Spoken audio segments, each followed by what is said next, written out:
¿Conoces este caso de Puerto Rico? El 4 de julio del 2005, una madre desaparece en Puerto Rico. Ese mismo año, la Agencia Federal de la DEA arresta a su pareja, Edison Burgos Monte. El 10 de octubre del 2025, después de cumplir casi 20 años, Burgos fue liberado. Burgos fue encontrado culpable de 4 cargos: conspiración para poseer con intención de distribuir 5 kilos o más, importación a los Estados Unidos de 5 kilos o más de cocaína, manipulación con un testigo, víctima o informante y represalias contra un testigo o víctima. Estas fueron las palabras del padre de la víctima cuando se dirigió a la corte. Honorable juez J. García Gregory y público presente. En nombre de mi familia agradezco la oportunidad de expresarme ante este honorable tribunal nuestro más profundo agradecimiento al gobierno de los Estados Unidos de América y a su sistema de justicia. Gracias a los fiscales federales, en especial a la fiscal Julie Mosley y a la abogada Marcela Mateo, así como a todo el personal de sus oficinas y también al agente César López, por haberlo logrado, después de 7 largos años, esclarecer el caso de nuestra hija Madeline y finalmente lograr la convicción del señor Edison Burgos. Nuestra familia aún sufre profundamente, especialmente a las hijas menores de Madeline, por no poder crecer con su madre como es normal en cualquier familia. Esto es un dolor grande, que será eterno, especialmente porque no hemos podido recuperar el cuerpo de Madeline para darle descanso permanente en una tumba especial que fue preparada para ella. Su señoría, le pido que me permita hacerle una pregunta al señor Burgos. ¿Dónde está su cuerpo? También reconozco que no solo nuestra familia sufre, sino que la familia del señor Burgos también sufre, como pudimos apreciar mientras testificaban en el tribunal. Nuevamente repito y pregunto, ¿dónde está el cuerpo? Y agradezco al tribunal por permitirme expresarme. Esto es solo el comienzo de un caso complicado, así que te pido que te suscribas al canal. En este caso no solo existe un crimen violento, sino que también revela cómo operaban organizaciones del narcotráfico en diferentes países, como Puerto Rico y la República Dominicana. Estamos hablando de testimonios de corrupción en la policía de Puerto Rico y como la agencia de la DEA no protegió a la víctima, Madeline Semidey Morales. Otro tema importante es que en las transcripciones de este juicio se menciona una conversación grabada entre el acusado y el testigo principal, en la que mencionan unos kickbacks a un mayor de Puerto Rico. Esta conversación no se trajo a juicio, no la permitieron llevar a juicio, pero indica que las agencias federales tienen una conversación grabada en la que estas personas hablan sobre cómo un oficial del gobierno de Puerto Rico recibió dinero de parte de sus organizaciones. Regresando al caso, Edison Burgos se enfrentaba a la pena de muerte, pero la Constitución de Puerto Rico deja muy claro que no se puede imponer la pena de muerte. También, la mayoría de los puertorriqueños no creen en la pena de muerte. El 27 de septiembre del 2012, el jurado votó en contra de la pena capital y fue sentenciado a cadena perpetua. Pero como ustedes ya conocen, el 9 de octubre del 2025, la Corte le otorgó una liberación compasiva. Te explico que la liberación compasiva es un proceso mediante el cual una persona que cumple una sentencia en prisión se le concede salir antes de tiempo, generalmente por motivos de salud grave o por circunstancias humanitarias. Pero en una moción presentada varios días después por el fiscal federal, donde se alega que la condición médica del acusado no mejoró porque él activamente y estratégicamente tomó pasos para asegurarse de que no ocurriera. Número 1, él se rehusó y no cumplió con las instrucciones médicas, cuestionando constantemente su tratamiento. Número 2, esta no fue una situación en la que el sistema federal de prisiones no tenía la capacidad para brindarle al prisionero el tratamiento adecuado, sino que el prisionero incumplió con las instrucciones médicas y los tratamientos. Número 3, no se les dio a las víctimas el derecho de ser escuchadas en la corte. Y número 4, el acusado no demostró remordimiento por sus actos al nunca revelar qué pasó con el cuerpo. No tan solo le quitó el derecho de la familia a tenerla con vida, sino que también le negó el poder darle una cristiana sepultura o por lo menos explicarle qué pasó con su cuerpo.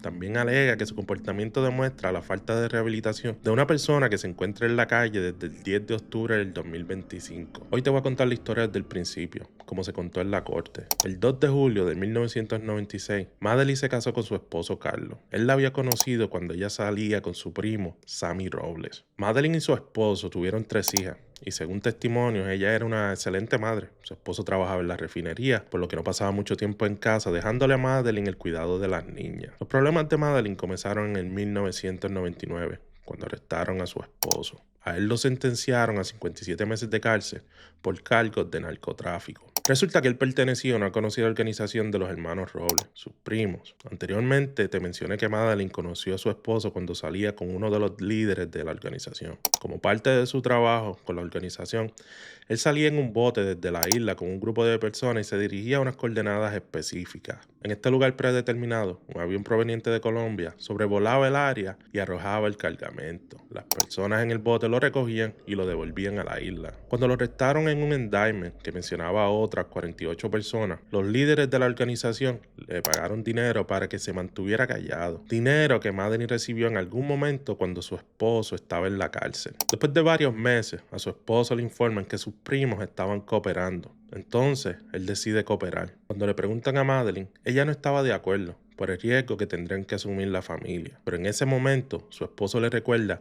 que ella también recibió dinero. El dinero que le dieron a él para guardar silencio. Y si él no cooperaba, a lo mejor ella también podría ser acusada de lavado de dinero. Por su esposo cooperar, recibió una sentencia reducida a 37 meses y fue liberado el 30 de septiembre del 2004 y regresó a la isla. Cuando regresa, él descubre que Madeleine salía con alguien. Él encontró recibos de tarjeta de crédito y se dio cuenta que eran por miles de dólares. En ese momento Madeleine no estaba trabajando, así que alguien le estaba pasando dinero. Al principio, cuando él pregunta, ella no quería darle información. Pero poco a poco le cuenta que estaba saliendo con Edison Burgos Monte, un hombre de negocio. En ese momento, su esposo decide comunicarse con Iván Lugo, quien era agente de la DEA. El agente Lugo le sugiere que lleve a Madeleine para entrevistarla. Resulta que la policía de Puerto Rico le había brindado información sobre Burgos a la DEA, y aunque no tenían una investigación oficial, ya conocían de la persona. Madeleine se reúne con la DEA. Y al salir de la reunión, ella le informa en un decir bien puertorriqueño: ahora mira lo que tengo que hacer, me tengo que mudar con Burgos. En octubre o noviembre, su esposo se muda a San Croix por su trabajo y Madeleine decide entregarla a sus hijas para mantenerlas seguras. Madeleine había conocido a Burgos años atrás en un gimnasio, pero ellos se encontraron de nuevo en el 2003, cuando su vehículo se dañó y Burgos fue quien la recogió en su grúa. Según testimonio, ella se encontraba con él por lo menos una vez a la semana durante este tiempo. Su madre testificó y dijo: una tarde yo me encontraba haciendo laundry y ella llegó bien vestida.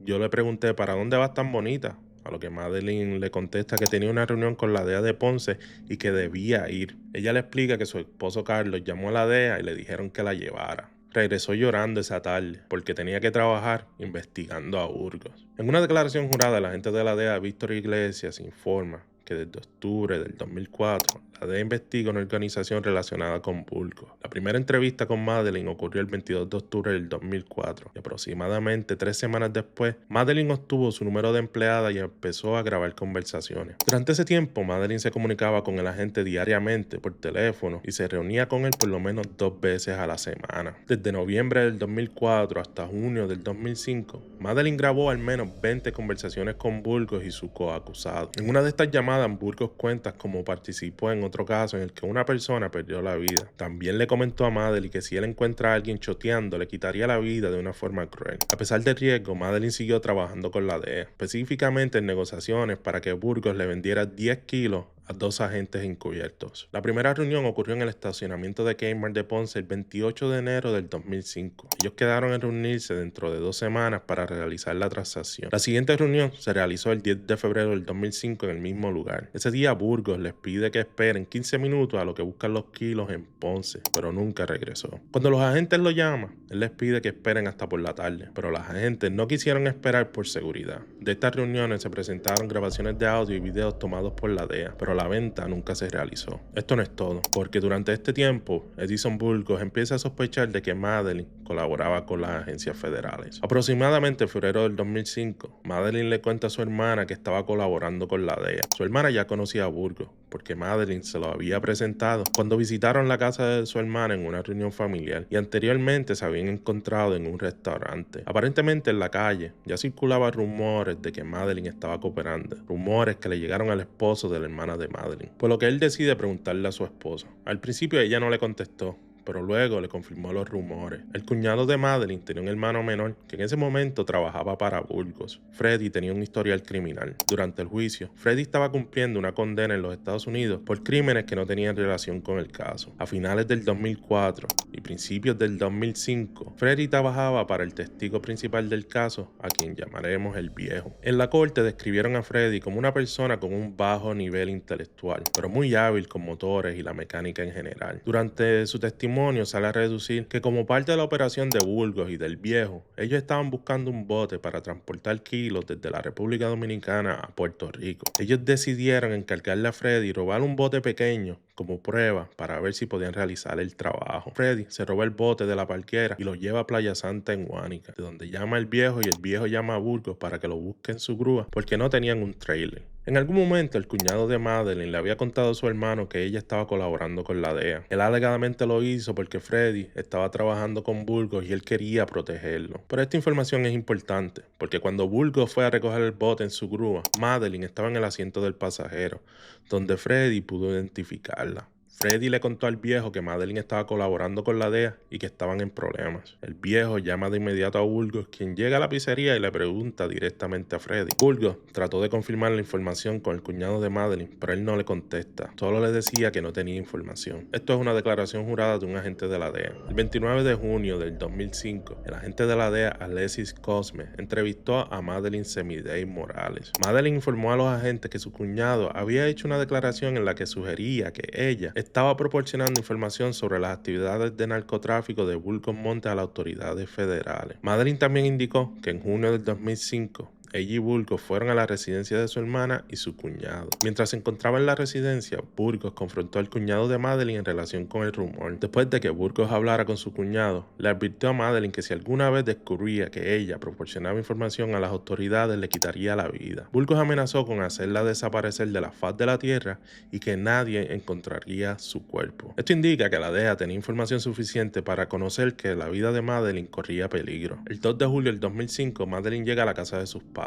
Burgos había tratado de quitarle la vida la noche anterior. Ella le suplicó diciéndole que tenía 3 hijas. Entonces su papá molesto le dice que ya era suficiente y que la mandaría a San Croix con su esposo. Durante el periodo del 1 de julio al 3 de julio, se registraron 29 llamadas entre los teléfonos de Burgos y Madeleine. Ella estaba comunicándose con Burgos cuando decide regresar a Puerto Rico. Antes de regresar a la isla, ella le menciona a su esposo que tenía que terminar el trabajo y que regresaría para el cumpleaños de su hija. En la tarde del 3 de julio del 2005, Madeleine llama a su hermana para que la recoja en el aeropuerto de Ponce. Cuando la recogió en el aeropuerto, Madeleine se veía triste y sin maquillaje, algo que no encajaba con su rutina y su personalidad. Ellas llegaron a Yauco, donde Burgos recoge a Madeleine. Pero antes de salir de la casa, ella le cuenta a su hermana que si no llegaba a la actividad planeada para el 4 de julio, ella estaría en el cementerio. La última vez que alguien vio a Madeleine con vida fue esa noche, la noche del 3 de julio, en el carro de Edison Burgos. Su familia la reportó como desaparecida ante la policía de Puerto Rico el 7 de julio. Cuando Madeleine desaparece, Burgos pasa por la residencia del cuñado de Madeleine. Cuando le preguntan por Madeleine, él le contesta que había confirmado que ella estaba cooperando con la DEA. De hecho, había encontrado mensajes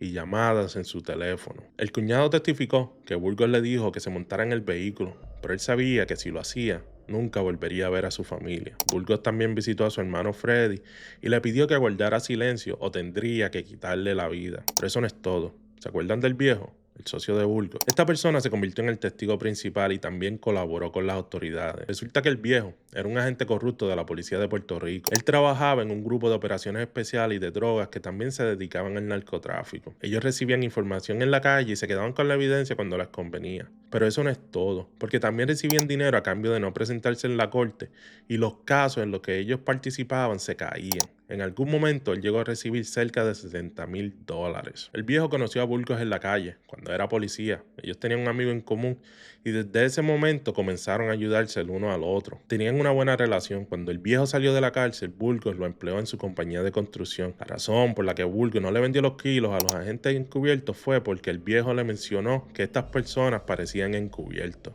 Pero todo cambió cuando Madeleine desaparece. El viejo decide visitar a sus amigos del NIE, quienes lo pusieron en contacto con la DEA para colaborar. La DEA llevaba meses investigando a Burgos. Por ejemplo, el 6 de julio del 2005, la DEA observa a 2 empleados de Burgos limpiando el interior de su vehículo, un Chrysler 300 negro, el mismo vehículo donde un testigo observa a Madeleine en la noche del 3 de julio. También mantenían vigilancia en un terreno que le pertenecía a Burgos, cerca de la entrada del vertedero de Yauco, donde querían enterrar la evidencia. También obtuvieron órdenes para intervenir su teléfono, pero la evidencia, para probar el caso, más allá de dudas razonables, fueron las llamadas y reuniones entre Burgos y el viejo. La última llamada fue el 28 de diciembre del 2005, cuando Burgos le pidió al viejo que llevara a Freddy al terreno cerca del vertedero donde enterrarían el bote, y según lo entendió el viejo, también enterrarían a Freddy. Ese mismo día, arrestaron a Burgos. Hay muchas personas que todavía se preguntan por qué lo dejaron salir. Lo voy a explicar. Una parte alega que a Burgos se le violaron sus derechos porque no le dieron los tratamientos tratamiento y medicamentos adecuados para tratar sus condiciones de salud, mientras que la otra alega que simplemente Burgos salió de la cárcel mediante un plan que él mismo creó,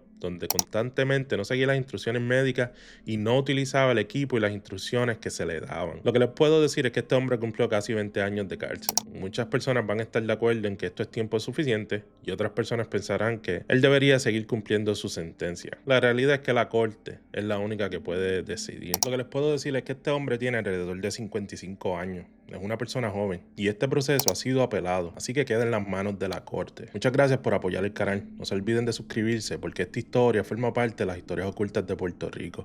Ahora sígueme porque